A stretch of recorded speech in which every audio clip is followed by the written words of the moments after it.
கன்னிமாரலா இது எந்த ஊர்? ஆமா. எந்த தேசம்? சரிதா. இதுக்கு எனக்கு சொந்தமான நந்தவனம். ஆமா. இங்கு வந்து மலர் எடுக்கின்றீர்.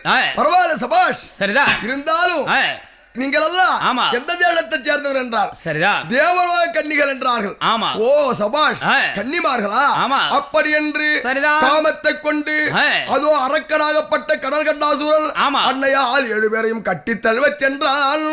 அன்னையார் 7 பேரை கட்டி தழுவ சென்றார். அரக்கனவர் கடல் கண்டாசூரன் பார்த்தார் 7 பேரும். ஆமா. அண்டாதேடா அண்டாதேடா அரக்கனே